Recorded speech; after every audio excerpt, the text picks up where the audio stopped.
Good evening, Europe. Good morning, America, and welcome to all.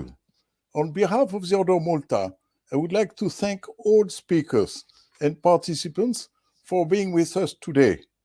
A special thanks to the organizers, also to Yves Reichenbach, webmaster, and to Karen Lee and Astrid de Kerizouet, my assistants.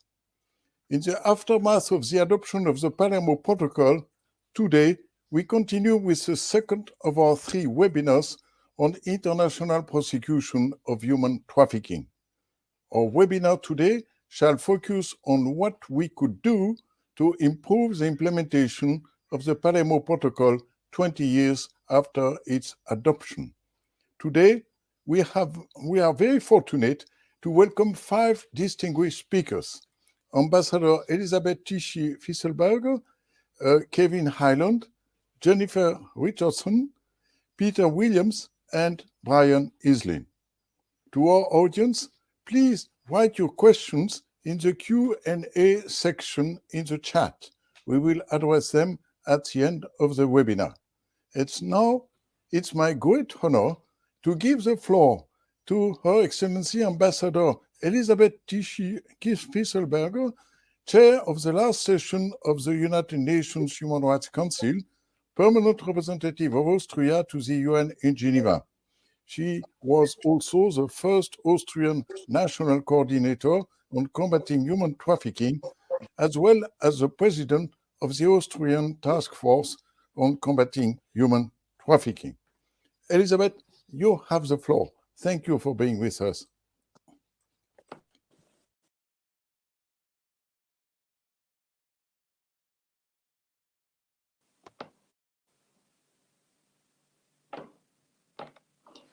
Can you hear me? Because I tried to mute myself and I think somebody else unmuted me and so I always did the wrong thing. I'm sorry about that. Good afternoon to all of you and thank you very much to the Order of Malta and other organizers for inviting me. As you just said, Michelle, I used to be the Austrian coordinator in the fight against human trafficking for 8 years, and it was a time where I learned many interesting and sad things about our societies and societies all over the world. So the question you're asking is what can be done? Let me start by an example which I remember from the time when I was coordinator myself. And this story went as follows. A human trafficking gang spotted young disabled ladies in Latvia, then a new member of the European Union and one of the less prosperous members.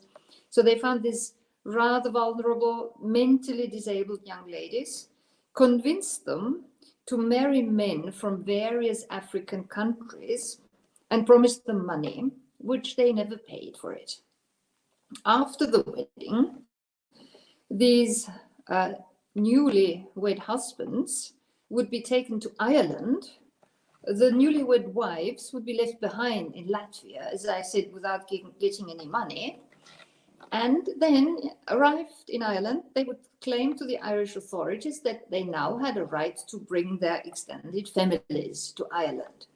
They based themselves on a provision contained in EU law, which is about family reunion, which of course is allowed in the EU, but not in the sense they tried to interpret it.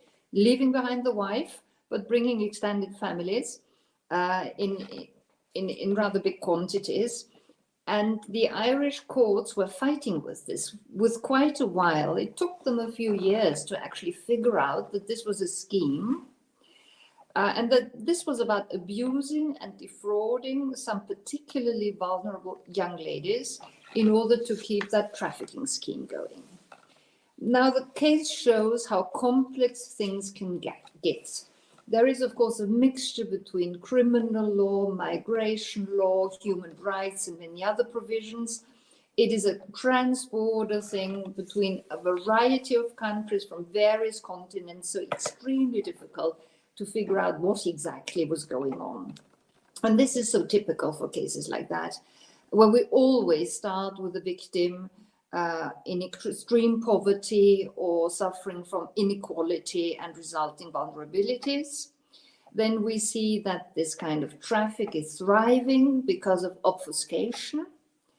So we do not have real figures, we have estimates, but we find that the estimates diverge actually between various UN organizations, as it were, who are responsible. For example, between the ILO, UNODC, which is based in Vienna and responsible for fighting transport crime, and also yet other figures come from the special rapporteurs to the Human Rights Council.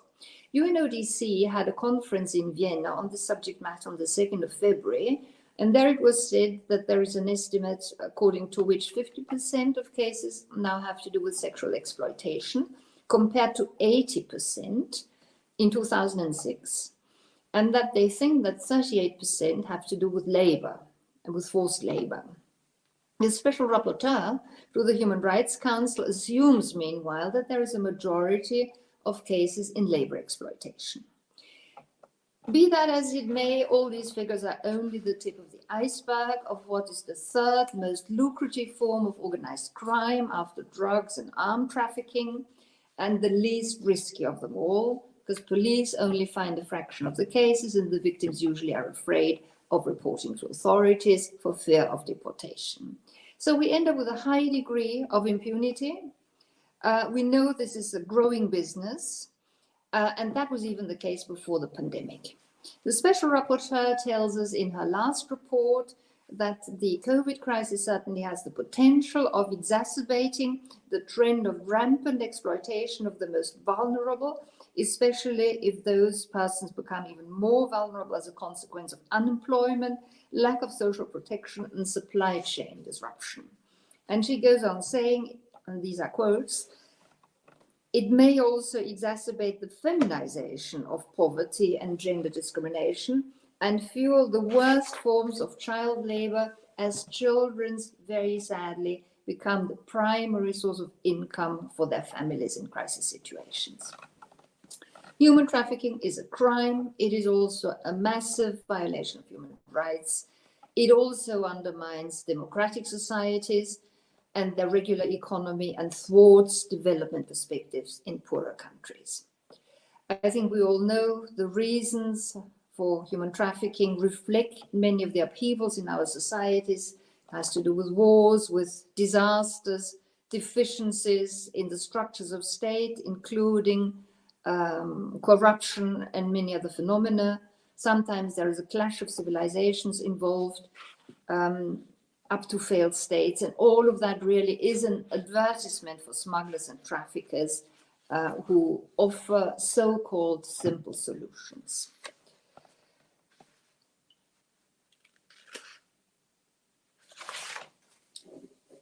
Now, trafficked persons, the special rapporteur says, are an enormous reserve of cheap or even unpaid labor.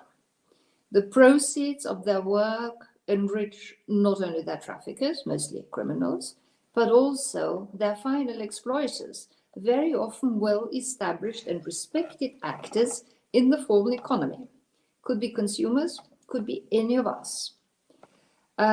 All these cases of labor exploitation have a few criteria in common. Usually we're talking about badly paid jobs which don't require qualifications, and very often they're performed in places not accessible to a general public.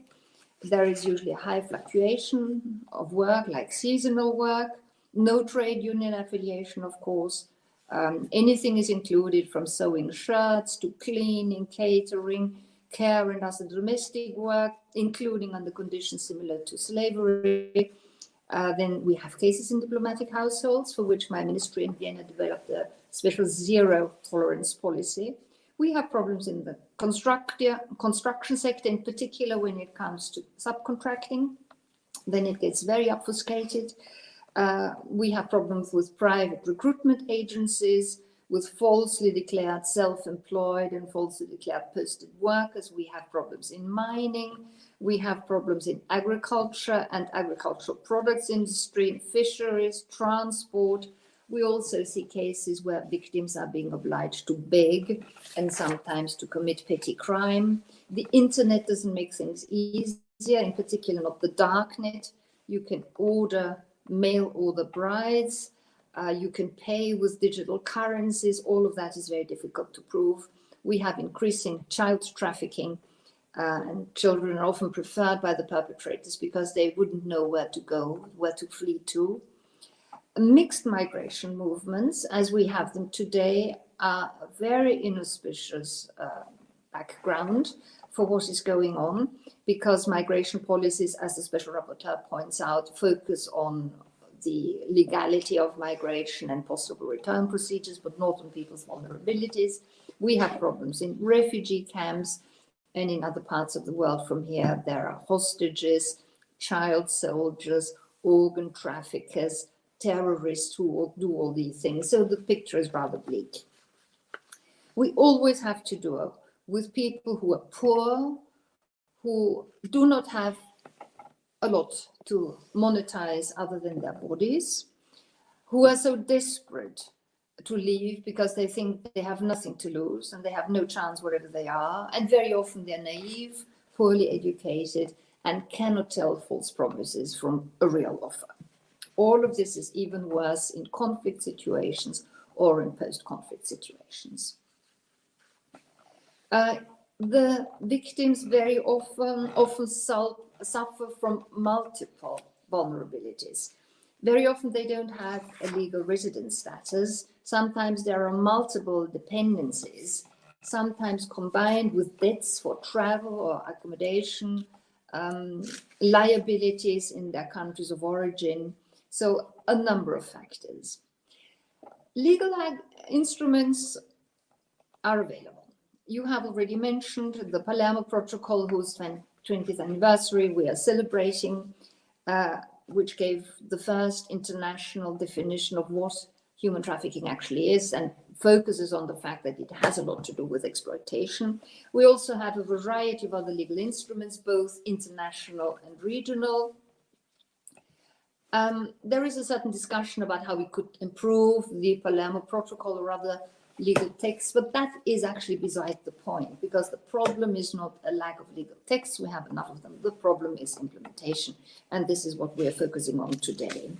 Some say that the biggest enabler actually is false tolerance. Good people turning a blind eye because they don't want to know and because they don't want what needs to be done once they identify a victim, which is why it is so important to have so-called referral mechanisms, guidelines which tell exactly what to do in case you find a victim. Solutions cannot come from governments alone. They also have to come from civil society, from the private sector, from trade unions, who the Special Rapporteur says can be sometimes very, very helpful in identifying cases. And then there are national human rights institutions, ombudspersons, and many more. There's no one-size-fits-all solution.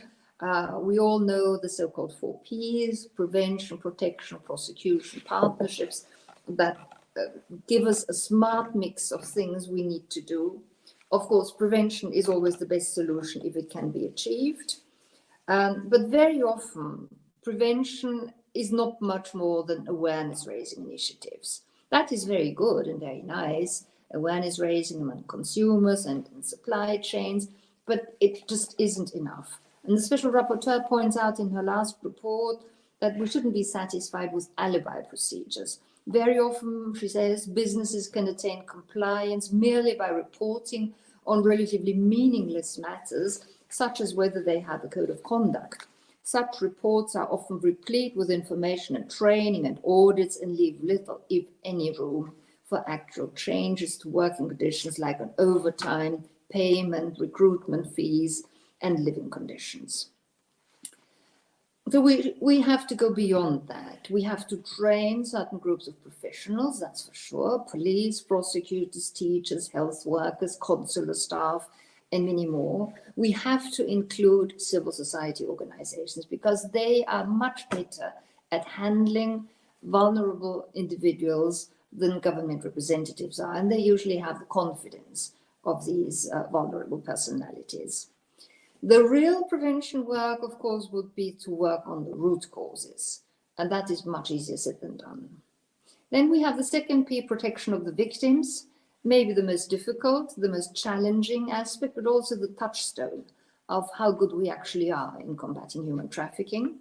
And there we have to see, once we have identified a victim, which is already not very easy, there is a number of rights which this identified victim holds. And there the Special Rapporteur says we really should try to establish a firewall, that's what she calls it, between law enforcement and immigration control on the one hand and labor inspectors on the other hand, because that would make it much more realistic that victims would actually report.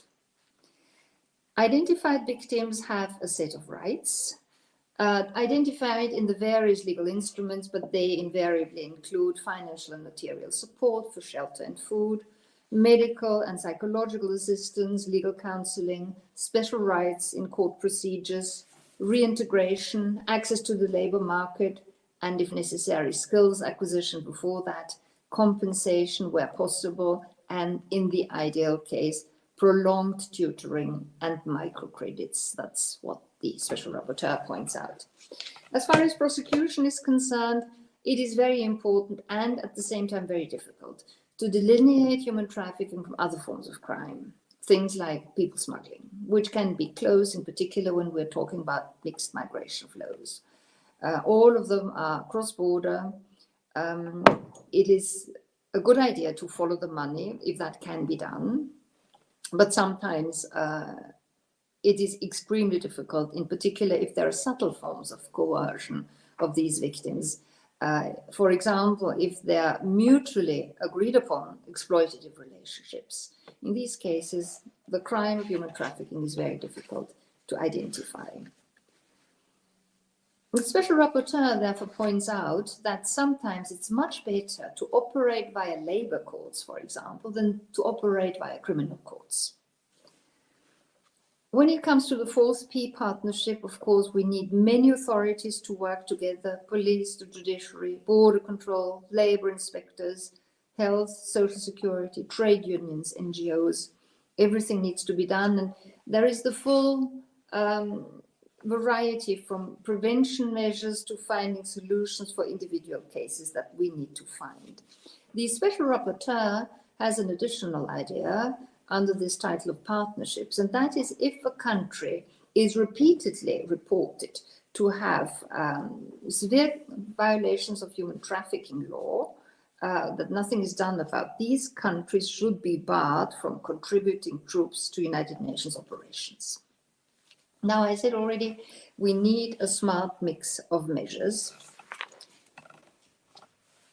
Human trafficking is big business, which thrives where it finds the incentives. The big challenge is therefore to undermine that kind of business model. We need to help protect persons, victims and potential victims from stigma, which is a way of avoiding re-trafficking. But it takes a whole of society approach. So let me finish by giving some food for thought. As opposed to commodities, human beings can be sold again and again, and that is what is being done. Perpetrators are extremely creative and absolutely unscrupulous. They always win. And in the rare case where they get caught, they're usually quickly replaced because we don't usually get the big fish, we just get the small fish. And that's what criminal experts call lizard tails. Lizard tails because they grow back very easily. Media usually cannot tell the difference between legal and illegal migration, let alone people smuggling and other ways of migration. And indeed, it is very difficult to make that difference. But we have to make that difference because the very essence is that victims of human trafficking have rights guaranteed by international law. And this is why we have to fight to actually find out all these cases. We have to try to break through the vicious circle which we are seeing, which is that human trafficking thrives, brings a lot of money. That money is being reinvested into the criminal circle, including in the arms trade, the drugs trade, and new infrastructure for more human trafficking. Thank you very much. So thank you, Jennifer, for being with us. You're speaking from Canada, and I'm very grateful that you are with us, because normally you were out of office. Jennifer, Director of the Ontario Anti-Trafficking Coordination Office. Jennifer, please, we are looking forward to listening to your experience. You have the floor. Thank you, Michelle. It's nice to be here this afternoon in Canada and this evening, I guess, in Europe and other parts of the world. Thank you for inviting me. I do apologize greatly for not being able to be with you folks on the first webinar series. I got called into cabinet unexpectedly, so I'm glad I was able to be here today. I'll speak a little bit. I know most of the conversation is around prosecutions of human trafficking, which I will speak to a tiny bit, but I'm more going to speak to, I think, some of the work that we've done in Ontario, because Ontario now has the largest anti-human trafficking strategy in our country. So we are actually larger than the federal government's National Action Plan on Human Trafficking. And just before I get into that, sorry, I have interference from a 4-pound dog who likes to bark at me when I'm speaking to my computer. I would just share that I think it's been probably most of my life, actually, that I've been involved in human trafficking. So I was trafficked all across Canada and into the US for about 3.5 years when I was a teen, and then was able to exit and became a social worker and started working actually in the addictions and mental health field. And then quickly realized that most of the young folks I was working with in the addictions and mental health field were actually also being exploited. And as the ambassador spoke to, lots of folks were not able to recognize those indicators of trafficking or exploitation. So I spent a number of years in Manitoba, which is the province to the west of where I am now, developing and managing the government strategy there. And then in 2017, moved to Ontario to launch their first human trafficking strategy, which, as I mentioned, is now quite large. So if you could just, I'm supposed to control this, I remember now. I'm so used to other folks flipping the slides for me. And so we've found a lot of what the ambassador spoke to as well. We generally tend to see a lot more sex trafficking than we do labor trafficking, although we're not naive to know that we have labor trafficking in Ontario and in Canada. We actually have had the 2 largest human trafficking cases that have dealt with labor in Canada, both in Ontario. But what we do see is about 70% of the victims being under the age of 25. In Canada, we see a large overrepresentation of Indigenous or Aboriginal First Nations people being trafficked at much greater numbers than their percentage of the population. And we tend to see the average age of recruitment being around 13, which I know a lot of other countries around the world also see. And, it makes sense. Just children's stage of development at age of 13 is wanting to be autonomous and feeling like they have lots of ability to make great decisions in their lives, but not really being able to see fully around the corner. So it's not a surprise that traffickers have been kind of targeting young folks for quite a long time, longer than I've been around for sure. Like I said, we see about 90% of all cases in Canada involving sex trafficking, and a much smaller percentage around labor trafficking. But again, we've noted that human trafficking is a very high reward, low risk crime, as the ambassador also mentioned. And our figures show about 300,000 per year off of one victim, which I think is quite a conservative amount, considering most victims are trafficked for numerous hours every single day. So Ontario's policy framework for our strategy really talks about a lot of pieces that I know folks are quite familiar with. I just lost this slide, but I'll talk about it on my desktop. We looked at raising awareness around HT so that people can identify the indicators of trafficking and be able to report when they're seeing folks who may be trafficked. We're now looking at trying to intervene much further upstream with, again, much younger folks. In my career, I've worked with children who are 8 years old being trafficked, and those children tend to make a lot more money in the sex trafficking trade because people will pay a lot more for an 8-year-old than they will for a 16-year-old than they will for a 22-year-old. So unfortunately, the market is ever increasingly looking for quite young children, and now I think in the last 10 years or so, us seeing a lot more trafficked children and folks being also videoed and photographed for purposes of pornography or child abuse images and videoing. We are seeing those younger children being involved now. We also have a complete pillar to support survivors. So I think we have the largest amount of funding going to community organizations that are working with survivors on looking at what are the things they need. So the ambassador talked about lots of those things already, so I'm not going to go through them. I know lots of folks are familiar with those pieces, but our entire, of the 307 million, we have over 100 million going to agencies through Ontario in the 5 years. The last pillar of our provincial strategy is really around holding offenders accountable. So we want to make sure that people who are trafficking are held accountable through prosecutions. We've just launched an interjurisdictional policing task force. And one of the units that we're newly launching or prototyping from Manitoba is a child welfare and police unit. I think in our last jurisdictional scan that we did across Canada, the unit that I developed in Manitoba, that was child welfare and police, who worked together as partners and looked at missing persons reports for data that indicated trafficking was occurring. We were the only unit in Canada that actually started charging offenders under child welfare legislation, which we found to be highly successful because we were not relying on the victims to actually testify. We were relying on, oh, there's the PowerPoint back.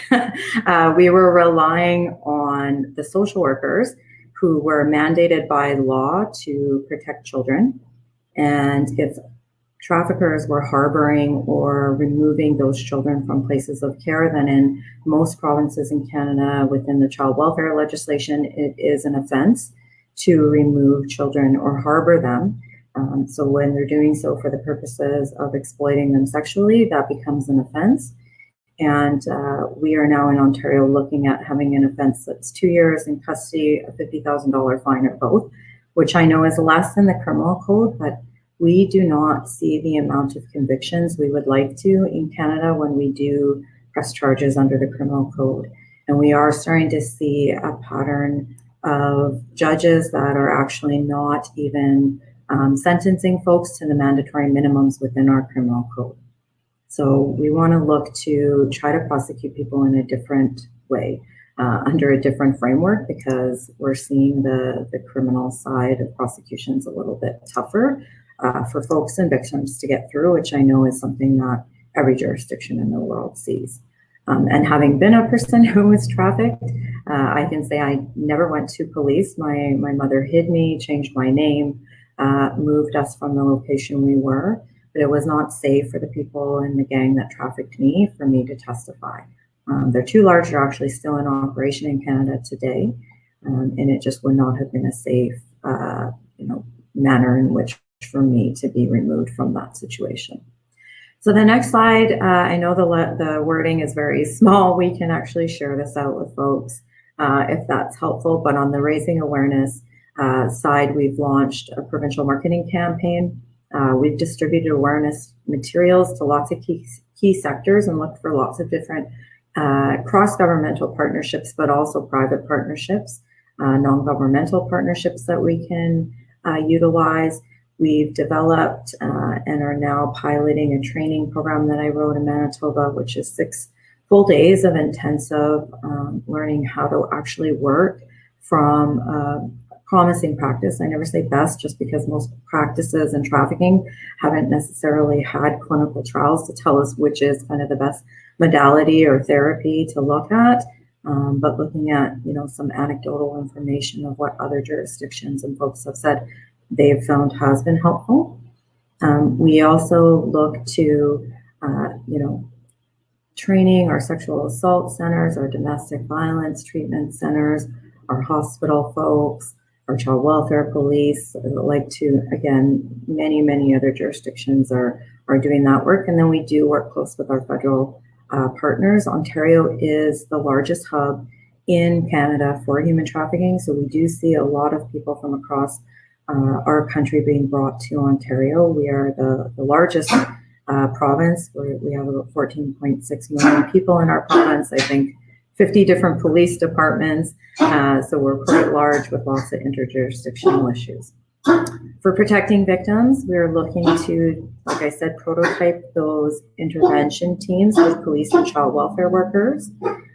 We're now dedicating specialized residents to children who have been trafficked, where we will not mix groups of children who have not been trafficked with children who have been trafficked, because we know it's not helpful for kids who have been trafficked to not be with other children who kind of understand some of the trauma that they've gone through. And it's also not helpful for children who have not been trafficked to be around children who have been trafficked, often because they are still focusing on things that I've written from a re-socialized sex trade cultural perspective, where recruiting is definitely something that they have been, lack of a better word, brainwashed or trauma bonded to participate in. We're also looking at adding into our provincial school curriculum information on trafficking. So teachers are trained, and also folks are much better able within the school system to be that frontline kind of barrier for us to identify earlier. With respect to supporting survivors, Ontario was the first province to actually launch Survivors Roundtable that does advise our government on every policy, piece of legislation, and programming stream we do. So we have 10 people who have experienced trafficking, both labor and sex, who advise us generally on a quarterly basis, but the 10 different ministries that are involved in the provincial strategy are often consulting with them on an ad hoc basis as well. We're also the first province to look at having a specific fund and stream for Indigenous-led initiatives, so that Indigenous people are not competing with mainstream agencies to access money and develop resources for their communities, which could be quite significantly different than mainstream communities. We've gotten good feedback from Indigenous partners within Ontario on continuing that piece. So in our second strategy, which was launched last year in early March, we did maintain that piece from our first strategy. We also designed specific trafficking Indigenous liaisons that can work with different communities that might not have specific programming for Indigenous folks, but can link them to programming in other communities, or work with the communities around how they can best provide services for Indigenous people who have been trafficked. We do have the Community Supports Fund, which I've talked about, which is for mainstream organizations that are working with trafficked people, and then really enhancing our access to victim services and the justice sector, or some of the supports that are provided through the justice sector when people choose to go through the prosecution piece of their traffickers. And then we're also expanding a program that we launched in 2017, which is a special restraining order that people can get on a very low legal threshold. So it's just on reasonable probability that the person is at risk or likely to be trafficked. We can access court orders to restrict access to the victim from the offender. And if, again, they do not necessarily have to testify, we do that with a lawyer who does all of the legal pieces and applies through the courts for the restraining order.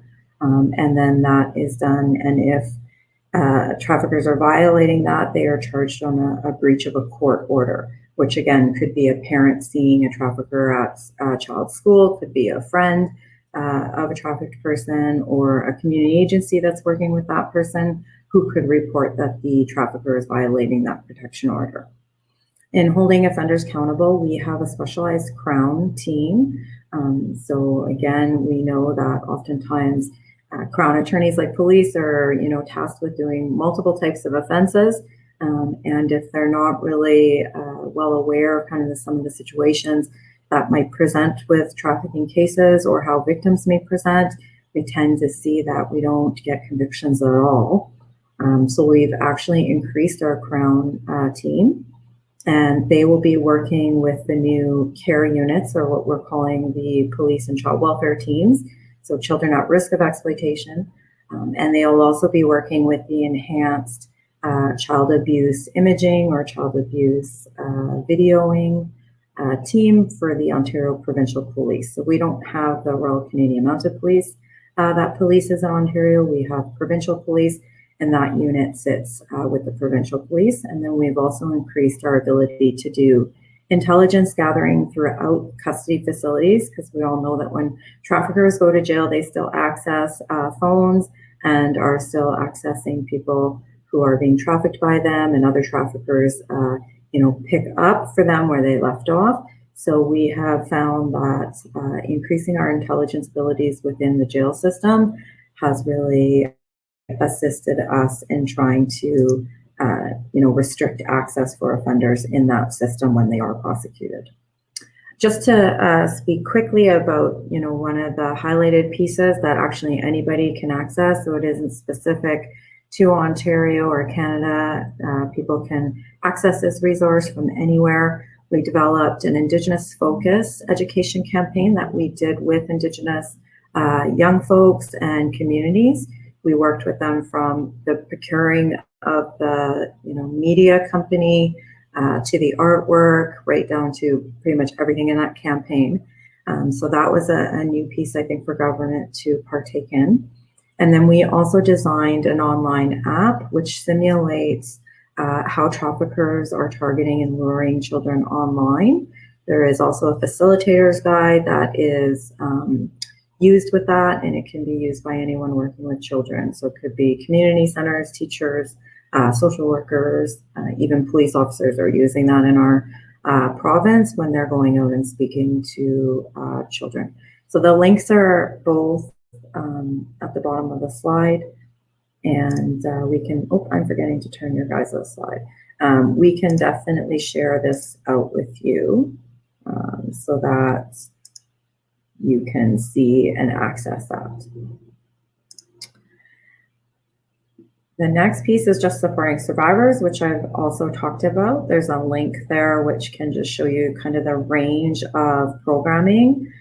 So there's everything from, again, programming that is working with migrant workers coming into Canada, to folks who are working in strip clubs or massage parlors with folks, again, from maybe outside of Canada, to people who are working with children and mental health.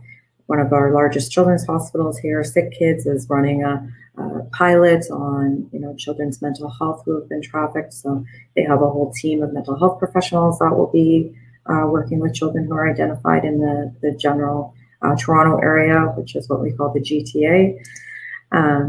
Further protecting victims, I've already mentioned the care units. So they will work for children who are 12 to 17. They can provide services to folks who are over 17 if they are connected to that unit already. We actually stole this program in Manitoba from the Dallas Police Department, and they call their unit the High-Risk Victims Unit. They only had police officers working in this unit, and myself and one of the police officers who we first launched this with in Manitoba went to Dallas and spent a few weeks with that unit looking at all of their investigative tools. The legislation is quite different in Canada than it is in the US, so we looked at trying to pivot the program a little bit to work for our legislation, but we also added the social work side. So again, we know that lots of police folks are, tasked trying to take care of all of the victims' needs, and it's really, in my opinion, having worked with police for most of my career, not a good use of their time or their skill sets. We do want to be able to pair equally folks who can walk alongside of them during the investigation, so that they can hand folks off who can care for them kind of for the long go, because most often their needs are going to run past the criminal prosecutions of the case. I've talked a little bit about the 2 children's residences already as well, so I'll skip past that.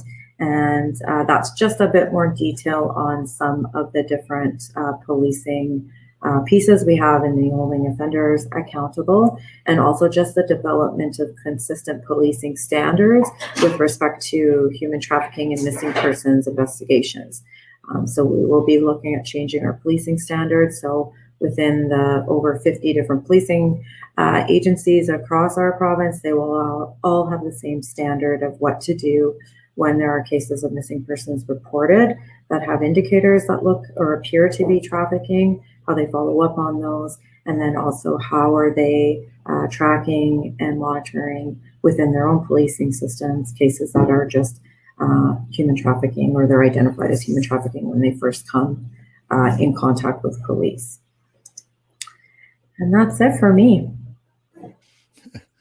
Thank you very much, Jennifer, for sharing your personal experience, professional knowledge, and expertise.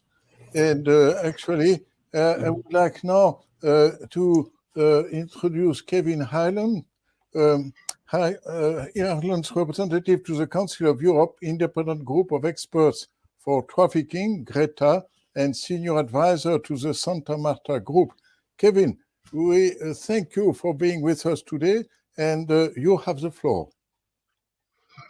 Good evening, Michelle, and thank you for hosting this event again, and a continuation from last week's. And to the two previous speakers and those that are coming after me, thank you for being part of this panel. I want to draw on what Her Excellency said at the first speech was, we're 20 years on with a protocol, and the problem is implementation. And on that point, I couldn't agree more. The fact that we are well in the route to having this rules and regulations, or this governance, or this process, yet the problem is getting bigger and we're getting more tied up in challenges. And if we look at it, as I said last week, we're talking about 40 million people around the world. And this is kind of estimates. These are well established figures that do have evidence behind them, but we don't know is the short of it.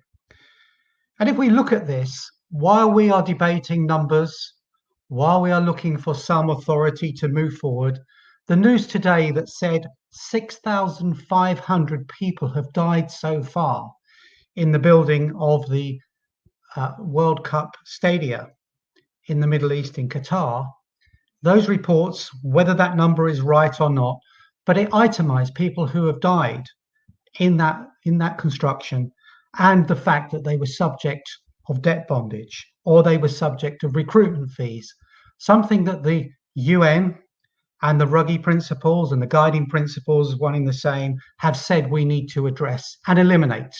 And not in 20 years' time, but today, because we need action.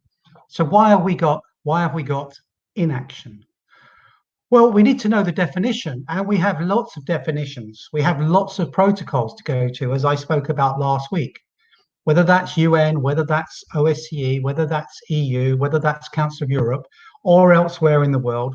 But we have the guidance, we have the measures, we have the structures, but we seem to be avoiding implementation as they were intended.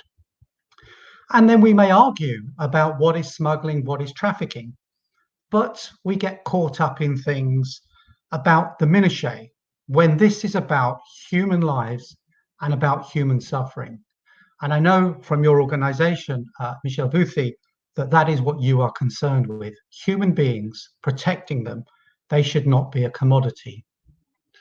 And when we look around the world, as I said last week, the figures are low. The figures of prosecutions are extremely low. We know that 99% of the time, a victim will not be recovered, and 99.98% of the time, you may get away with this crime. So what can be done? With the size of the problem, is the headache just too much? Is it something that is beyond us? Well, I would strongly say that is not the case. But what we have at the moment is we're all there, I think sometimes, watching the flooding come from the ceiling, and nobody is running upstairs and turning the tap off so the bath stops flooding. We need to start looking at this as a problem, which is a global problem, but there's responsibility at all different levels. There's responsibility with governments. There's responsibility at unilateral levels. There's responsibility from business. There's responsibility from communities. There's responsibility from statutory agencies. And there's responsibilities and great potential with civil society. Because all of those that I said before are accountable in some ways to the public, civil society. And as we know, in some parts of the world, that will be more so than others. But we have democracy, and democracy says that we actually ask and mandate what governments should do. So if we look at the challenges, well, as I said, the size of the problem, the complexity of it, and we can make it as complex or as simple as we like. That doesn't mean that it is simple, but we need to look at what part we can do. We also need to look at vested interest. Why is it, as I just said, in Qatar, there's 6,500 people who have died in that construction industry, when if you look at Brazil, with the building of the Olympic Stadium, there was 11 people died. And in the UK, there were a small amount in the building of the stadia, if any, during the World Cup, during the Olympics there. So it's planning, it's processes, it's accountability, how we view people. But that should not be after. That should be beforehand in prevention. But when we are deciding what can we do, what can be done, we need to look at our competence. We need to look at our skills. We need to look at our capacity, and we need to be transparent. We call for transparency in supply chains, but very often responses to human trafficking and modern slavery in themselves aren't transparent. They're competitive. And until we actually deal with these 4 areas of, have I got the skills to do what I'm doing? Am I competent? Is my organization competent? What capacity have we got? And are we transparent? Because as I said last week, we need to make sure law enforcement and the police and the agencies and the criminal justice system are doing their part. We need to make sure health is doing its part, education, and all the other sectors, transport, governments, and civil society, in a number of ways, creating that accountability that I talk about, but also playing their part, as they are the people in the community. They are the people who can reach out. But understanding where we fit in this 4-point plan. But I want to talk about, as I did last week, the realities of this, which I've seen firsthand. The fact that we do have children in mines, and they are dying. Children are dying. We don't know how many children die a year in these tragedies. There's estimates as many as 22,000 from the ILO, but we don't know how many adults die. And we do know that millions and millions of lives are destroyed. And yet we stand and we watch and we prevaricate. We need to move to action. And then if we look at things where, as I said last week, we have supply chains that are complex, that are supplying into government procurement or many other ways that are tainted and funded by trafficking and exploitation. We need to call that to account. And all the commitments that are there, we need to understand them and start asking people, what is it that is done to achieve that? The G20 has committed to it. What does that mean? We can all ask that of our elected people. We can all ask that, and we can all play our role, which I will go on to in a second. And of course, in our local communities, understanding where this vulnerability lies, and then enabling things. For example, how you can accompany someone, as we just heard before from Jennifer. How is that accompanying working? How is an NRM that we heard from the ambassador working? As I've said last week, in the UK, the NRM has many, many thousands entering it, over 11,000 in 2019, somewhere in the same region in 2020. But people are spending 2 to 3 years awaiting a decision. Why is that a failing? Why is that system so slow? We need transparency, accountability, and systems that work, not for the state and for those who are operating the system, but for the victims. the people who have been brave enough to step forward and step out of the shadows, sometimes just step into a different type of shadow. We need to make sure and hold to account the organizations that have a role in managing those. That doesn't mean they're always doing it deliberately wrong. Sometimes they might not just see that the problem they're creating, and perhaps we can be an assistance in things like accompaniment, in things like civil society, and things like getting to know the victims in their environment so that we can give them preventative advice and pathways to recovery. And of course, as I spoke about last week, we talk about serious organized crime. That was my bread and butter. That's what I used to deal with. And I used to actually focus on how do I bring down the whole network? How do I actually get the gang that's operating across 5 countries that has all the money, and the money's being transferred at fast rates? But I did it just like I did when I was in other serious and organized crime departments, whether that's counterterrorism, whether that was homicide, whether that was money laundering. Bring those skills into this arena for the criminal justice sector, and then the evidence will stack up. But as I said last week, I had partners who were unusual, religious sisters who could give that love and care and time to the victims. And I gave examples about that last week, where they were able to give that attention, that commitment, the accommodation, so that victims were able to disclose and learn that they could trust my organization. That was important, trust. And for example, I know that there is a non-government organization who look after hundreds of traffic victims every year in the UK, who work particularly well on building that trust with the important partners who can help them, including police officers, including the health service, including educators, including people who can give them training for work opportunities. Thinking about what does that person need? Where is the remedy going to come from? And how are they going to be best developed into part of society? Not a victim, not a survivor, but somebody who is now part of society, somebody who is an equal to all of us. And let's hope that they can be even better, as I've seen with some victims, thriving when they have that freedom, becoming educated, becoming educators, becoming business leaders. And I think about Santa Marta Group. And when Santa Marta Group was formed, it was a British victim who stood in the Vatican and told cardinals and bishops and met with Pope Benedict himself and said about how she wanted to see partnerships between law enforcement and NGOs because she wanted to see justice. She was trafficked from the UK to Italy, where she was exploited for many months. She was a well-educated woman, but she came back a shell, a wreck. She set up her own foundation. Now she's a business leader outside of the UK.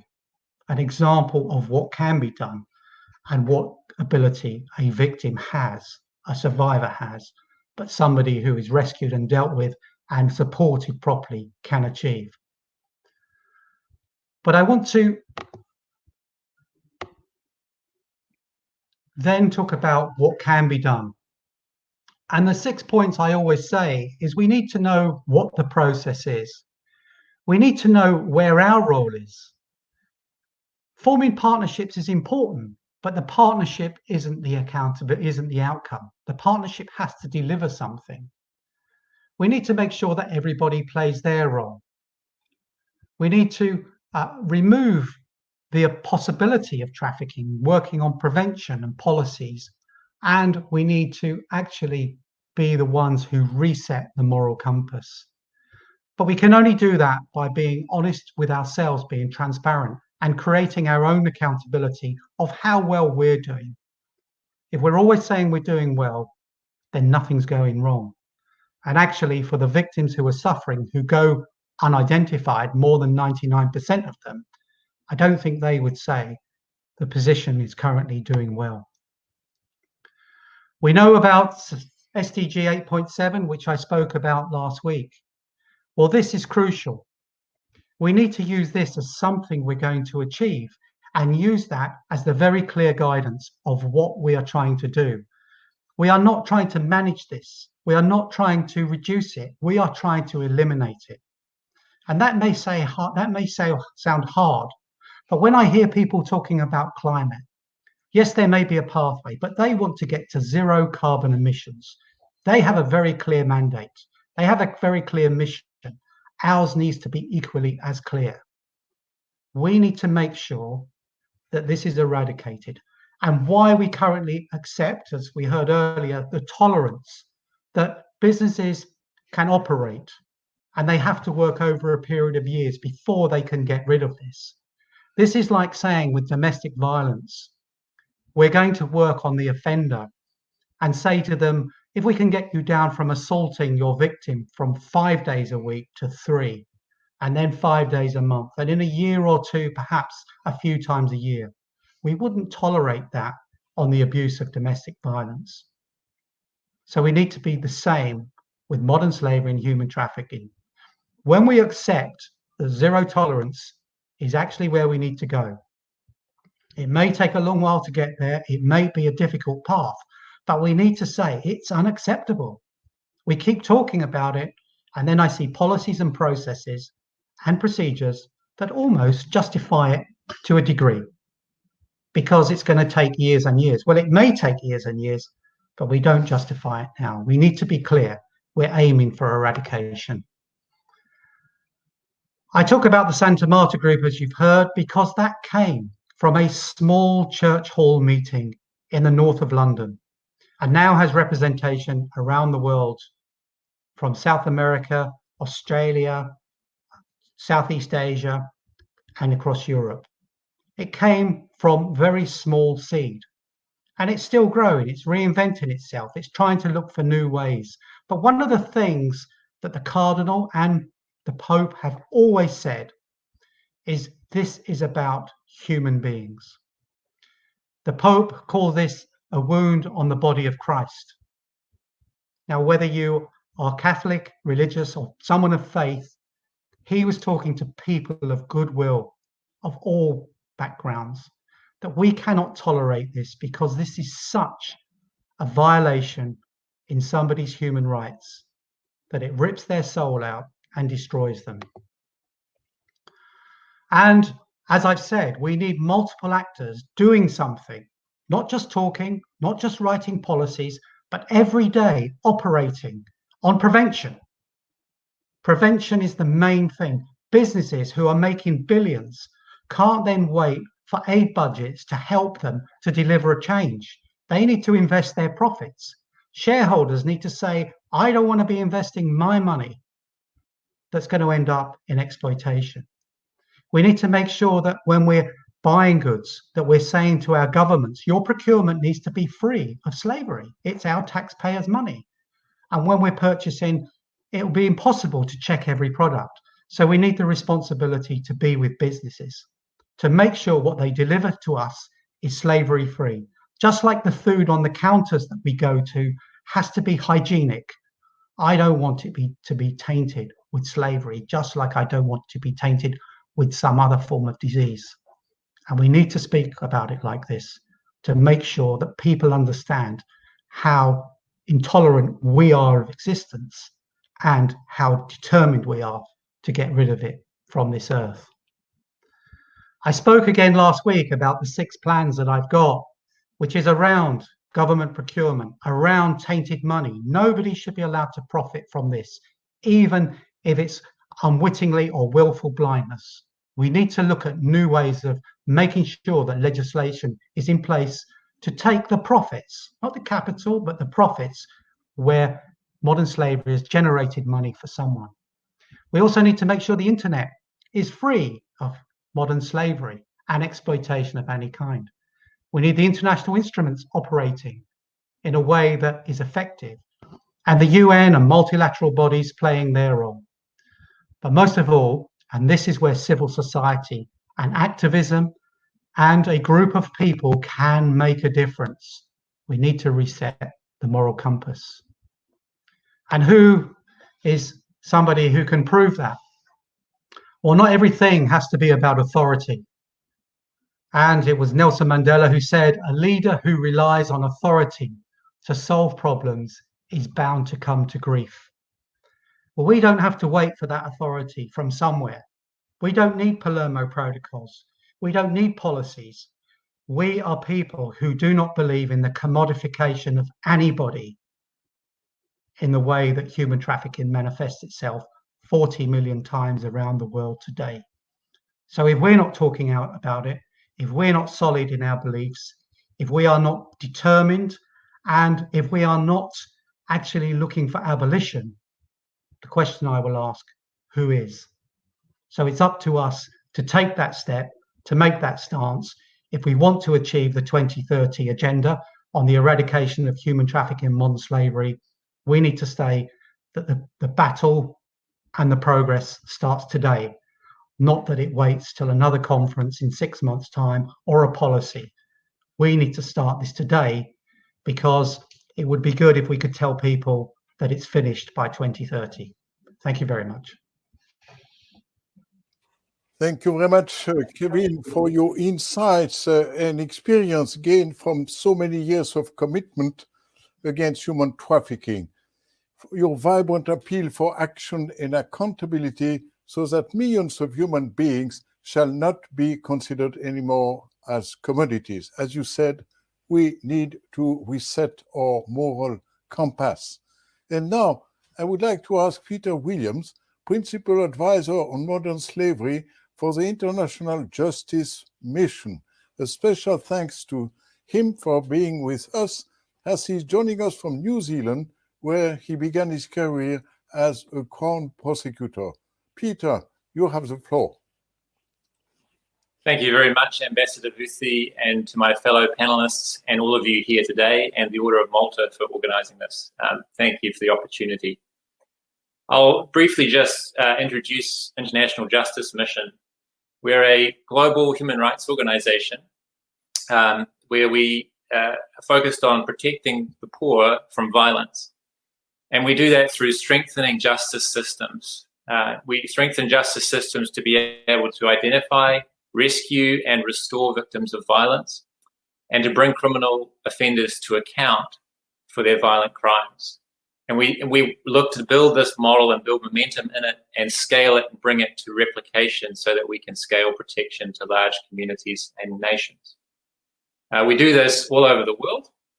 And you can see in the dark blue boxes there on the map our field programs. We address many forms of violence among people in poverty, including domestic violence, police abuse of power, and actually the majority of our programming is addressing multiple forms of human trafficking, from sex trafficking to labour trafficking and online sexual exploitation of children. My role is to advise on our counter-slavery programs, and I come to that role from 10 years leading our field teams in South Asia and Southeast Asia. And from that experience, I want to share what I've understood to really be what I've described as the first responder effect. Now, what I mean by that is that, and we've spoken about this already a little bit, but it's that critical first engagement that a victim has with the government. It's critical because it's likely to dictate how they will respond and engage throughout the entire case. And you can see the contrasting pathways there on the slide.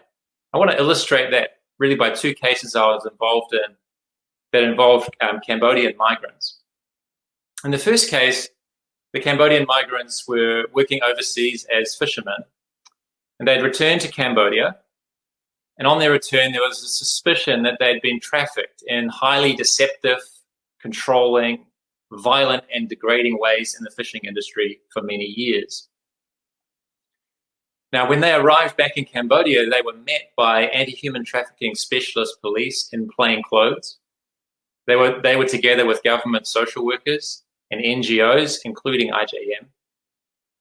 And the men had their critical needs met first. They were screened for medical needs, and they were given psychological debriefing. It wasn't until that had been done that they were interviewed, and they were interviewed in a neutral, secure location, not a police station. And they were ultimately identified as victims of trafficking, They were referred to long-term aftercare services. Many of the men were reunited with their families after having been away for sometimes nearly a decade. Many got new jobs and were able to live sustainably in safety. Not only that, but several of the men cooperated with prosecution and police, and we saw a network of traffickers actually, and recruiters and brokers actually convicted in Cambodia as a result. Now, the second case also involved Cambodian migrants, and they were in a plywood factory in a foreign country. They experienced serious exploitation. They had no freedom of movement. They worked brutal hours. They were under the constant threat of violence. They were undocumented migrants, and they had little or no pay for their work. When the police in that country responded to a complaint from an NGO, they went to the factory and they did not consider whether trafficking had occurred. Instead, they just identified the men as undocumented illegal migrant workers. The men were arrested, detained, and imprisoned for months with no contact with anyone, and they were then deported. There was, of course, no case against their traffickers, and the journey to recovery for these men was made all the more difficult because they had to recover from the effects of the police intervention and detention, as well as the trauma of being trafficked. And that case reminds me of the case that came to light in the European Court of Human Rights last week, BCL and AN versus United Kingdom, which involved Vietnamese miners in cannabis operations who were not identified as victims and as a result were criminalized. So these first interactions are absolutely essential. It's at this point the victim will understand whether they're going to be listened to and cared for or not, whether the state is going to use its power to help and protect them or not. That first response sets in motion a chain of actions and reactions that is very hard to reverse or correct. Now, one of the first decisions that these first responders and the state has to make is whether a person is a victim of trafficking or not, known as victim identification. And there's several key principles. And the first I want to speak about when coming to victim identification is that whenever there's a reason to suspect someone may be a victim of trafficking, it's the state that has a positive obligation to investigate whether they are or not. It's the state that has the power and the resources. And it's the state that needs to seek out the clear evidence of trafficking or not in a particular case. Really, that's the only way to make all these international protocols that Kevin was talking about meaningful.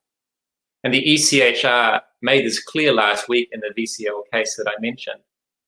They found the state has, under international trafficking law, quote, a procedural obligation to investigate situations of potential trafficking. The requirement to investigate does not depend on a complaint from the victim or next of kin. Once the matter has come to the attention of the authorities, they must act of their own motion. And it goes on to say, and I'm paraphrasing now, that officials trained and qualified to deal with victims of trafficking must assess the person promptly based on the Palermo criteria, and that had not happened in that case. You may be aware of that case because it happened last week. But did you know that the Supreme Court of India was onto this almost 4 decades ago? In 1983, the court considered the state's obligations in bonded labour cases in Bandura Mukti Morcha in the state of Haryana. His Honour Justice Bhagwati said, the contention of the state that the burden of proof is upon the victim is misconceived. To insist that victims must first prove that they are providing forced labour, and then only would they be eligible for the benefits provided under the Act, when the state is constitutionally mandated to ensure social justice to them, is reprehensible. Strong language from the Supreme Court of India. But the state has a positive obligation in trafficking cases. They must be proactive because a suspicion of trafficking creates a rebuttable presumption in favour of the victim. They must assume that it's trafficking until proven otherwise. So the onus is not on the victim to complain, not on the victim to prove they were trafficked. All the obligations lie on the state actors, not on the victims. Obligations to do what? Well, to ensure that victims have real practical access to protection, to give meaning to all of these laws and procedures, to investigate thoroughly, have regard to the elements of trafficking in persons and not irrelevant considerations, and use trauma-informed practices to ensure that the potential victim has social services and support right from the outset in a collaborative way with multiple different agencies. And to know the process, know the next steps, know who the person needs to be referred on to, who the other agencies and actors are. And crucially here, I've mentioned the standard of proof, because states, when they're fulfilling their obligations, must avoid applying too high a standard of proof to victim identification. I've often seen these identification inquiries conducted like that criminal trials. In Southeast Asia, I've witnessed a tribunal that lasted a day where there was a room full of officials and a single victim who was being cross-examined through the entire day in an exhausting and demeaning process just to establish that they were entitled to services and protection. And unfortunately, that's all too common, as states tend to be reluctant to identify victims for political reasons or other reasons. But it's totally unreasonable to place a demanding evidentiary burden on someone who's likely traumatized and scared just in order for them to access services and protection. To quote Justice Bhagwati again from 1983, it would be cruel to insist that a bonded labourer, in order to derive the benefits of social welfare legislation, should have to go through a formal process of trial with a normal procedure for recording of evidence. See, identification is not a trial. That does come later, and then the offender is the focus. So yes, evidence needs to be gathered at the outset for trial. That's important, but at this identification stage, it's a secondary focus. Identification is meant to be focused on the victim. It's a decision whether or not to provide services to someone, whether they need care and support. And honestly, it's rare to see this done well by first responder officials anywhere. But there are resources and tools out there. There are best practices that have been developed. There's field-based practical training and mentorship available. In fact, that's one of our specialties. And others too are working in this space alongside states to help them discharge this burden. Because the costs of getting this wrong are very high. If we shift for a moment from the state perspective to that of the victim, there is so much at stake in whether or not they are identified as a victim of trafficking. If they are still under threat from traffickers, identification or not could be a matter of life or death. If they've committed a crime in the course of being exploited, their liberty may turn on whether or not they are identified as trafficking victims, because if they're identified, the law often provides immunity from prosecution or another form of non-prosecution protection. If they're not identified, they've very likely just given an incriminating statement to the police, and they'll face trial and imprisonment. That happens very often, unfortunately, and it was the case in the VCL case that I mentioned. This is hard for me to say, and it's likely to be hard for you to hear. But many potential victims of trafficking face a similar level of jeopardy to a suspect of a crime when they are first interviewed by police. Former ambassadors to the TIP office in the United States, John Richmond, would often say it's still more likely to be arrested as a victim than as a perpetrator.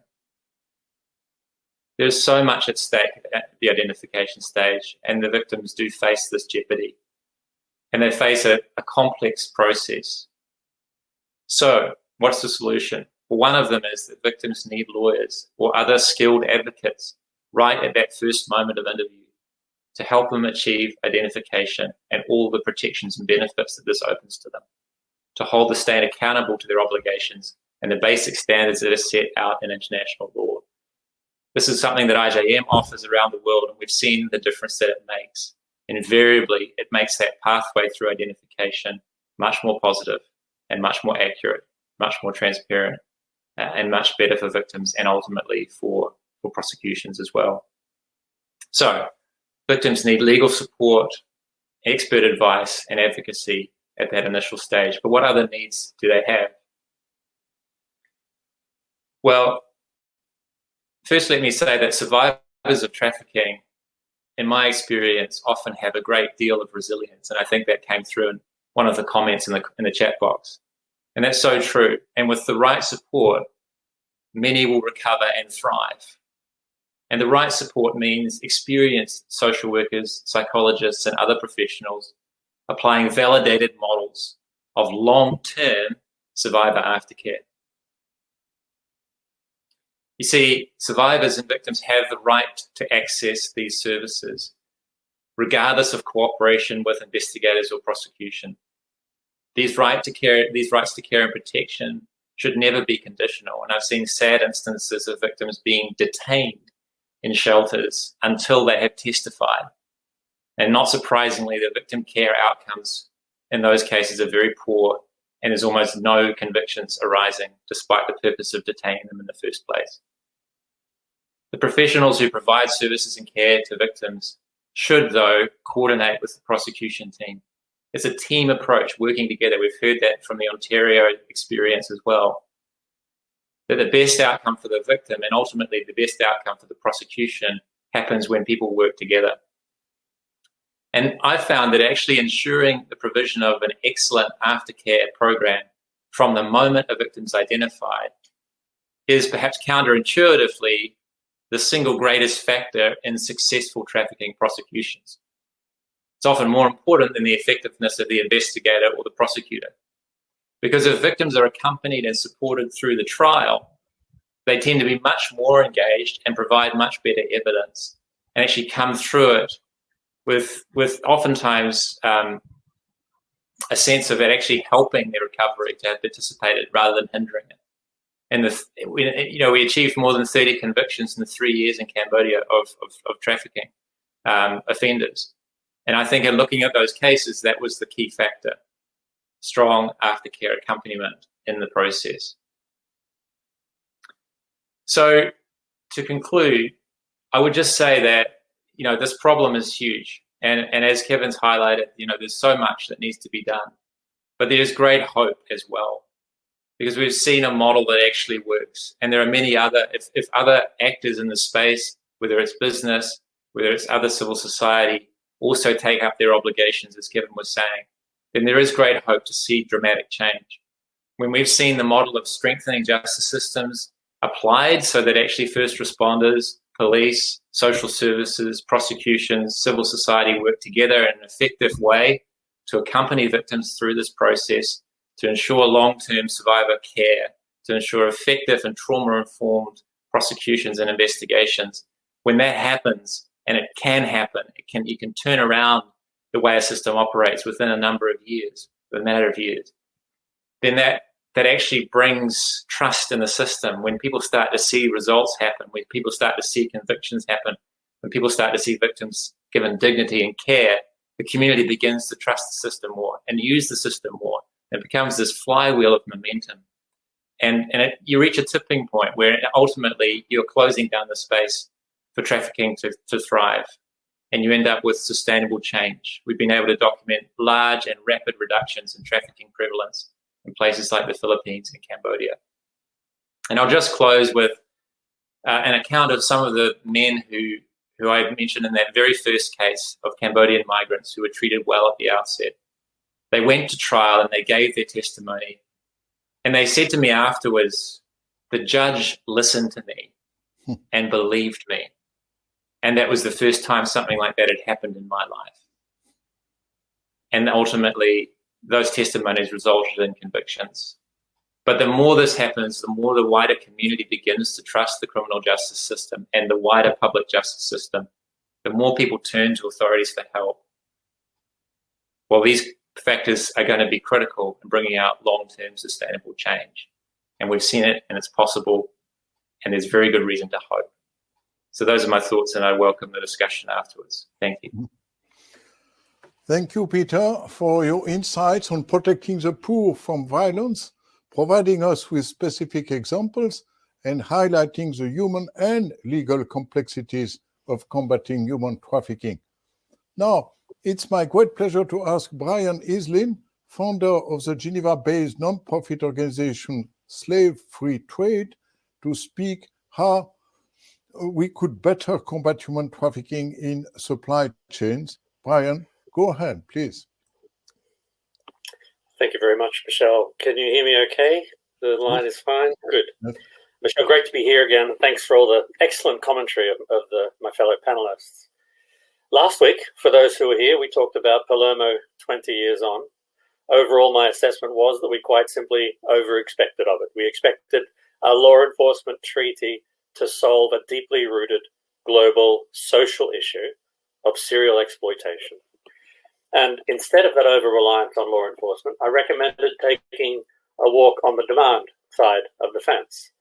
This recommendation, of course, most of you will recognize flies completely in the face of everything we focused on for the last 20 years. Instead of the purely law enforcement and supply side focus that does nothing to change the dimensions or curb the growth of the market globally, in purely market driver terms, demand reduction is more effective than supply side because supply is as good as infinite. There will always be more people willing to move, wanting to move, dreaming of moving, vulnerable to being duped, possible to lure, desperate for income, and daring enough to dream of a better life. There is literally nothing we can do on the supply side that is going to have a large enough impact to measurably change the market. So here are a few brief theses for tonight for you. First one is we can prosecute, but we cannot prosecute our way out of the human trafficking problem. Secondly, when we do prosecute, it should be a strategic decision. It should not merely be assumed that that's the right outcome. Thirdly, criminal justice responses and legal responses more broadly can drive demand-side outcomes. And fourthly, enter the concept of rights tech. And of course, I'll explain that as I go. So, prosecution is not a strongly achievable end in itself. The very, very low rate of cases that make it to court globally says we should not hold out false hope of getting many cases to court, and we should not hold out false hope of many wins in court. At the moment, all of the evidence points to the criminal justice, that a criminal justice outcome, as opposed to a natural justice outcome, is far from guaranteed in any country in the world. The sad fact is that the overwhelming majority of traffickers do not face court and likely never will. I think Kevin's figure of 99.98% is probably high. Even of those who do, the most people charged with trafficking globally are low-level actors like recruiters, who are among the most liable to be arrested. And a high proportion of those arrested for trafficking and prosecuted are those who were themselves trafficked and turned to a management role as their way out of it. So a suitable starting presumption is that not all trafficking cases should end in court. We should be circumspect in choosing this as an outcome, not assume it's the best outcome for everyone. Prosecution is just one outcome, but in the 20 years since I first uncovered a trafficking case, I have rarely ever seen a happy ending from one. I'm glad, very happy to hear that other people have seen happy endings, but if you hang around long enough, you see the tragedy that continues even long after so-called resolution of cases. In so many instances, a great deal of harm is done along the way. The victim is re-victimized, left more vulnerable than when they were first trafficked, sent back to where they came from, stigmatized, marginalized, re-trafficked, murdered, kill themselves. Human trafficking is a really special crime type.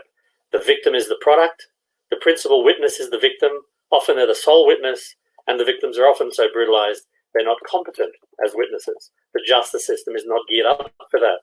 So against this backdrop, what we should be considering is when to prosecute, and making a kind of an on-balance decision not to prosecute could also be a good outcome for the people involved. Criminal justice responses and legal responses more broadly can drive demand-side outcomes, but we just need to first find a way to be okay with that. When a company is sued by former slaves in its supply chains, for example, there is a chance the company will change something as a result. When a government fines a company for human rights abuses in their supply chain, there is a chance the company will act to change something as a result. When a border agency bans the import of goods from a company because of labor violations in their supply chain, there is a chance that company will change something about its supply chain. A case like that is up now before the US courts. Mars, Barry Callebaut, Nestle, Hershey. Their litigation or private prosecutions are potentially a very effective way to incentivize good corporate behavior and disincentivize bad. However, there can never be enough of them to change everything we need to change. Importantly, though, they can send very, very strong signals that will help reduce demand. So I wanted to talk about rights tech. If we're not going to be able to prosecute and enforce our way out of the human trafficking hole we're in, what can we do? Everybody knows the term fintech. If there was an audience here, I'd say raise your hands if you don't. Everyone knows, a lot of people know about clean tech and biotech, medtech, edtech, proptech, femtech. The list is now pretty long. Even sex tech now I came across recently. I've told it's a thing. But you know what's missing? Is rights tech. Tech for promoting, protecting, enabling, and extending human rights. The fact is, technology is advancing at breakneck speed, spurring the appearance of a slew of neologisms like sex tech, edtech, medtech. And in the world of business, the coining of these phrases, it's happening almost daily. Over the past few years, we've witnessed a pollution of solutions or companies, especially startups, looking to leverage the new possibilities from technology. So many of you will have heard the term blockchain, for example, which is a decentralized ledger technology. And these technological advances added to a traditional sector give shape to new subsegments, whole new subsegments of economic activity that escape traditional definition. Most of these new segments, of course, have been named by adding tech suffix to a prefix, which normally talks about their field. So we have a new mountain to explore for human endeavor, and that's rights tech. So rights tech is the term I use to refer to innovations in the human rights and technology crossover.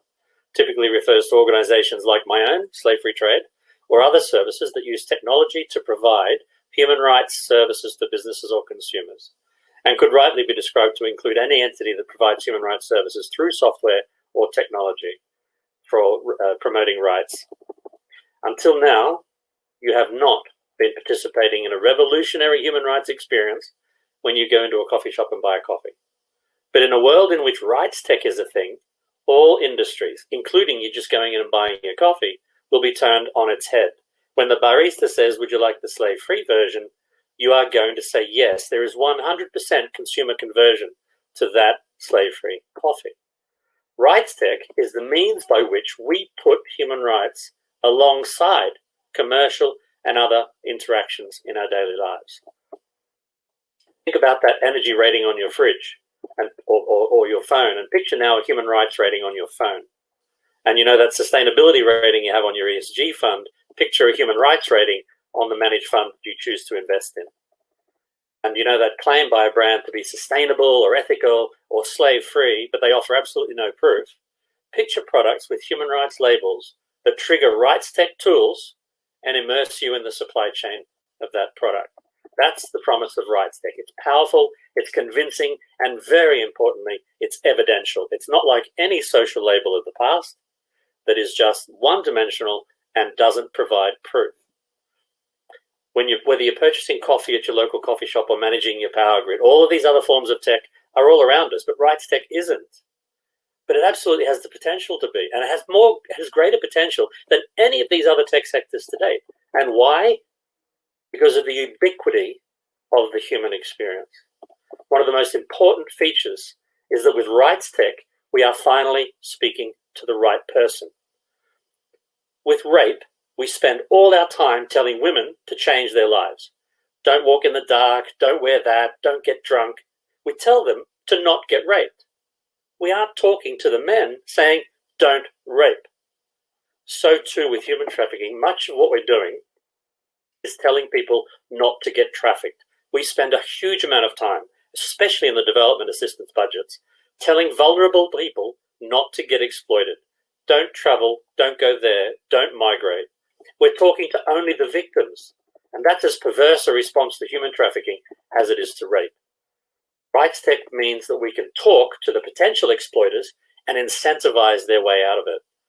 Rights tech of the sort that Slave Free Trade develops also gives us the opportunity to finally bring human rights and the bottom line together. Human trafficking is serial exploitation.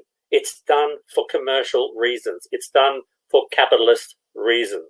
So for the first time in the history of capitalism, profit and loss become dependent on and inseparable from human rights performance. And rights tech differs from every other of these tech neologisms because it's compelling. It's rooted in the human experience and the trauma. It's deeply emotional and people respond to it.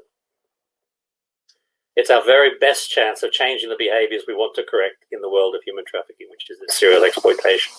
Now, RightsTech is democratizing. As an individual, whether singular, plural, corporate, governmental, you have power suddenly in your purchases. The City of London, when they're buying T-shirts for their bus drivers, can choose the slave-free product. The Orange County, California can do the same. And you can do the same when you buy your coffee. You are talking inadvertently through the technology to the potential exploiters, and you're incentivizing their way out of that exploitation.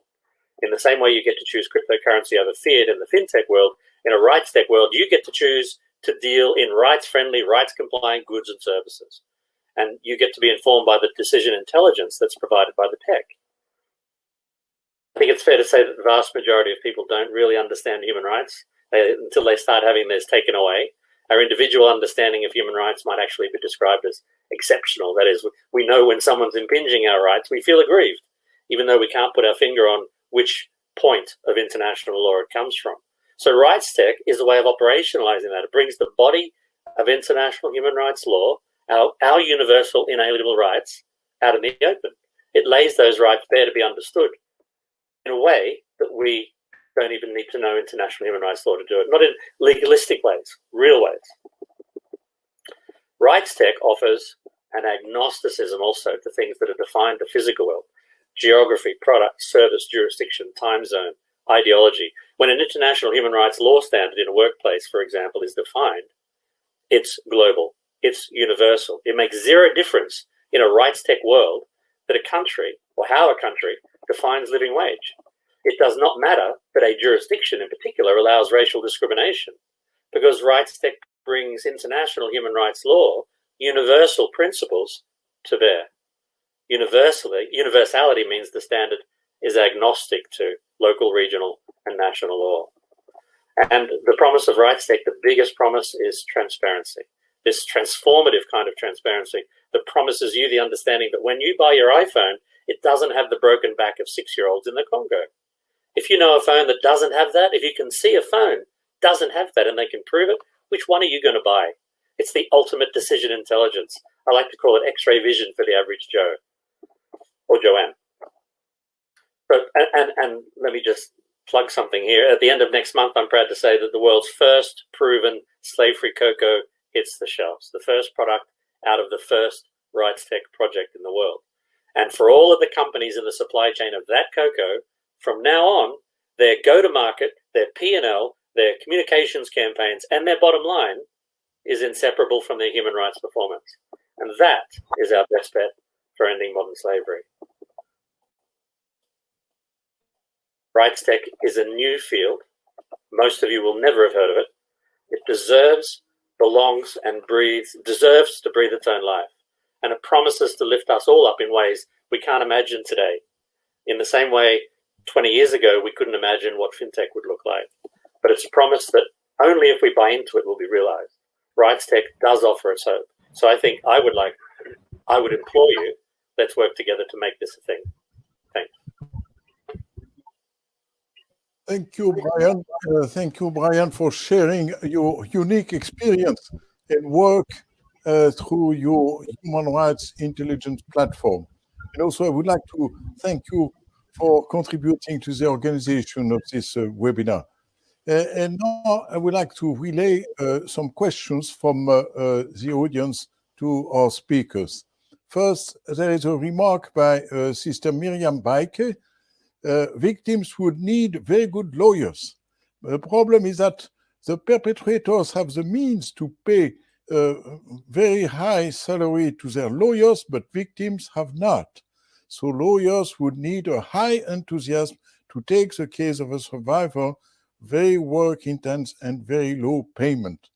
What are your comments on this? I don't know, would Peter be answering this? That's a great question. And I would just say there are obviously multiple moments throughout the process when a lawyer would be helpful. And I think at the identification stage, that very first stage, the offender really isn't in the picture as much. And so whether they have an expensive lawyer or not that's kind of a question for trial. And they're coming up against the power of the state at that point. They're coming up against the Crown Service, the Crown Prosecutor, and the victim. It's great if they have an advocate there in the trial as well. But at that early stage of identification, what I've seen is where there's someone who has been trained in trafficking, who has that skill set to know the process, whether they're a lawyer or someone who has just that understanding, they can turn the table. They can actually shift the balance of power in that interaction quite quickly. And if the process is done correctly, the offender should actually be out of the picture at that point. This is about the victim, whether they in fact are a victim of trafficking. And so that's the hope, is that we can actually transform that early stage of the process through accompanying victims through that process and helping them navigate it well. The trial's a challenge in itself, and there's a whole different seminar on that. But I think that's a great question, so hopefully that's helpful. So thank you, Peter. Any other comment? Or then I have another question from Miguel Lau. Thank you so much for this great content. For the presenters, what do you propose as potential measures of progress towards eradication of forced labor and trafficking? Who would like to comment this, to give this answer? Kevin, I see you have your mic open. No? Or Elizabeth? Potential measures of progress? Obviously, yes, we have some organizations like UNODC or OSCE or even the State Department TIP, Trafficking in Person report, annual report, which are giving, of course, figures and possibly measures of progress. And so, in full disclosure, Miguel is one of my colleagues, and so we're big on impact measurement. And I think what we need is our metrics that actually show progress to reducing trafficking. Reduce trafficking, eliminate trafficking, as Kevin was saying. But how do we know we're on the path to elimination? Well, we're actually reducing the numbers. We're doing that not through necessarily these global macro measures, which are important, that tell us 40 million people are still in slavery, but we focus in on a geographic location. We measure the prevalence. As Brian said last week, we need to reduce the number of businesses that are profiting from slavery. Well, we've got to measure that. There are ways to do that. There's techniques and tools to do that. I think that's one of the keys. And I think unless we can do that, then we're not really accountable to the people that are providing support and funding for these efforts. We've got to be accountable and show impact in our programs. Thank you, Peter. Elizabeth, you have a comment? Yes. Yeah, thank you very much. As you know, I'm not a practitioner, but if we think that progress is actually eliminating human trafficking or getting sizable reductions of numbers in the near future, then we probably won't have much progress. But like in the case of many other human rights violations, we can achieve progress in that we settle individual cases, that we make the best of a particular case that we identify. In times like these, where we already have an international economic crisis, we have a pandemic, we have lots of vulnerable people whose number is probably going to grow. I'm not sure we'll be able to reduce numbers in the near future, but we shouldn't get discouraged by that. I think every single case that we can solve is already progress. Thank you. Thank you, Elizabeth. Thank you. Then I have also a question about prevention. Alison Ossery, could you please give your advice to organizations that work directly with vulnerable members of the community who seek advice and support about issues that they face?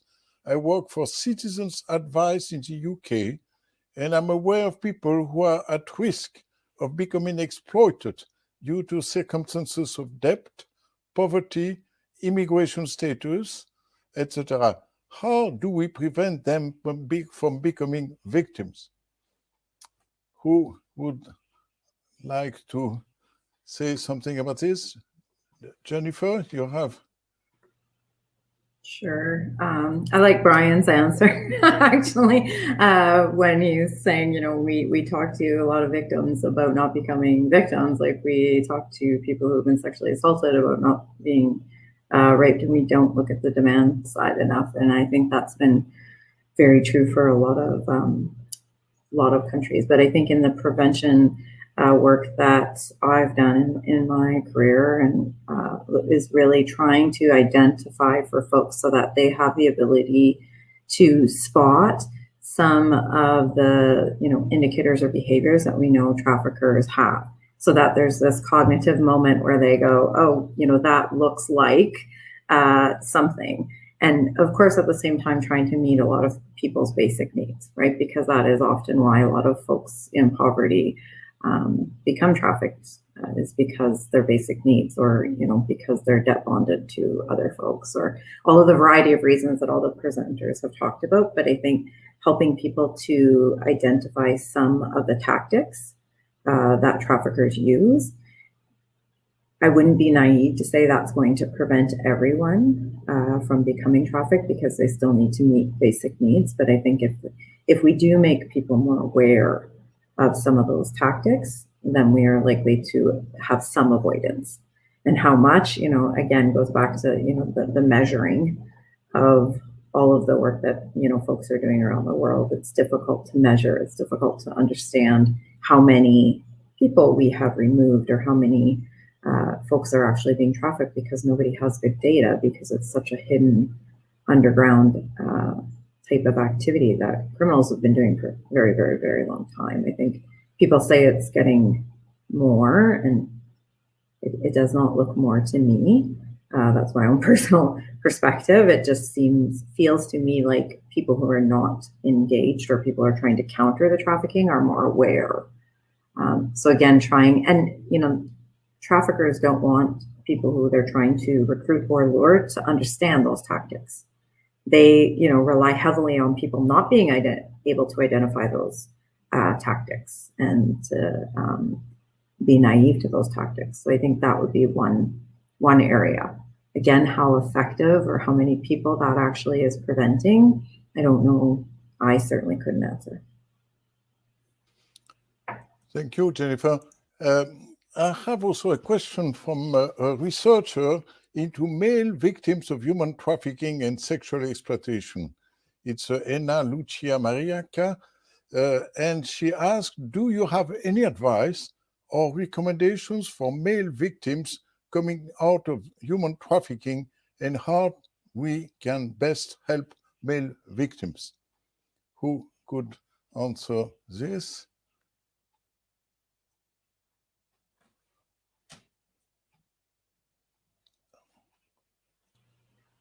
I can try with help of other folks, Peter, as well. I've worked with smaller amounts of male victims in Canada than female victims, but for me, I think a lot of the underlying ways that we respond to victims has more to deal with, again, you know, our understanding of what's happened for them, our ability to you know, not push people into criminal prosecutions like folks have talked about, right? That's not always the best outcome for folks. People being safe and feeling like they belong, that they can support their families, that they can become, as Kevin, I think, was talking about, citizens, is probably the best outcome that we could all hope for. So I definitely think some of the ways in which we do that, you know, knowing stages of change for people, knowing trauma-informed practices, understanding cultural places that they're coming from, and having access to people from that culture, so we can best try to understand some of those cultural perspectives that might not be our own, would be some of the ways in which I would work with boys. I do think there's an additional stigma on males who have been sex trafficked, for sure, labor trafficked though as well, just again from different cultures around the world. There is an additional stigma, I think, for males that we might not often pay attention to, because a lot of folks are very used to working with females. So I think that is something that we have to recognize, and as folks who are working with people who have been trafficked, we have to get better at. That would be my thoughts. Peter, I don't know if you want to add or Brian or Ambassador? That's spot on. I absolutely agree with everything you said, Jennifer. My experience mostly is with male victims of labor trafficking. And it was interesting in Cambodia as I arrived in 2016 to lead our program there. For 12 years, the country had really improved its response to the commercial sexual exploitation of children, most of whom were young girls. And so the shelters were set up for that and for those survivors. And we were moving, the country was moving also as the numbers of that crime reduced, was moving towards looking at the men who were being trafficked over the borders into different countries in the region. And so their whole system had to start incorporating the needs of men. And one of the things that was important, I think, as Jennifer's highlighted, is the stigma of returning home after 7 years of no contact with your family, with no wages, with with tattoos on your arms and possibly a methamphetamine addiction, and you're coming back and most likely your family's given you up for dead. So you've got this whole set of community engagement that you need to do actually in the community. It's not shelter-based care. And so the social work model is to understand where that person is, understand the cultural dynamics, and really the best people and to respond are, where in that case, Cambodian social workers or wherever you are in the world. The local professionals are going to be the best to actually understand the dynamics. But there are some unique things, but I think there's also some universals. As Jennifer said, trauma-informed practices, understanding the effect of trauma, and applying that in these different contexts to different demographics and people from different backgrounds. It's still going to be relevant, and it's one of the most relevant factors to someone's recovery is whether they've been carefully walked through the process of recovering from trauma. That has an impact on whether they can get a job, whether they can engage with their family, whether they can have healthy community relationships, all of the things that are protected. Great question. Thank you, Jennifer and Peter, for your great answers. And the last question I think we could take tonight is from Mary Patricia Mulhall. She says, "It is so frustrating to be working in this anti-trafficking field and not see any end to it or to seem to be making any headway to tackle the crime. 40 million. When I first began this work, the figure was 27 million. What on earth are we doing wrong that we don't seem to be bringing down the numbers?" I know it's a bit pessimistic, and I think it brings us also to the next series of webinar on root causes, but nevertheless, if we could briefly address this very big and interesting question. Who would like? Oh, I see Brian. Yes, please. Can I just throw in 20 cents worth? The first thing is, I would caution looking at the numbers over the years. They've changed dramatically. They're usually very badly developed. They were very badly developed when you saw 27 million.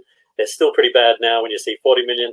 Numbers of a covert activity like human trafficking, like all forms of modern slavery, forced labor, child labor, slavery and servitude, the numbers are usually ballpark. And by ballpark, I mean you'll get orders of magnitude. So what you're better off doing is looking at the 40 million and saying there are tens of millions. Looking at the 152 million children in child labor, and you're better off saying 152 million, that seems pretty precise. It's actually just hundreds of millions. So that's the best way to think about the numbers. Numbers are terribly distracting in this game. And they're usually put out because policymakers can't stand making policy without being given a number to announce. UNESCO in Bangkok did a study some time ago on the numbers, actually about 15 years ago, did a study on the numbers that were being used. And they found the vast majority of numbers were politicized and usually plucked from the sky. So that's the first thing, very much caution on numbers. And the second thing is that because of that caution on numbers, you can't look at the numbers and say there's been an increase. What you can do is look at the conditions and say there's likely to have been an increase. So under coronavirus, for example, we know that the pandemic has made so many more people vulnerable that it's impossible for there not to have been an increase. That's what we can say. And going beyond that is going beyond the evidence. That's my 20 cents. Okay. No, thank you. Thank you, Brian. And actually, yes, there is still another question about accountability, but I think we have actually a third webinar, and possibly those remaining questions could be answered next week, next Tuesday, when we speak of good practices. So now I think I would like to ask any speaker who would like to take the floor for a final statement. Elizabeth, do you have anything to add? No. So then clearly I would like to thank all organizers and speakers and participants for being with us tonight. We shall meet next Tuesday at the same time to continue the discussion and explore best practices, and also explore ways that those best practices could be shared and applied by judges and other stakeholders, including civil society. In the meantime, I do encourage you to visit the ChristusLiberat.org website, where you will find a treasure chest of best practices and access to a free online course on human trafficking for helpers, and of course the opportunity to register to all future webinars. So goodbye now, and hope to see you next week. And thanks again, Elizabeth, Brian, Peter, and Jennifer, and also Kevin, if you're still with us. And I wish you a very good night, or a very good day if you are in New Zealand or in Canada. Thank you. Goodbye now. Thanks very much.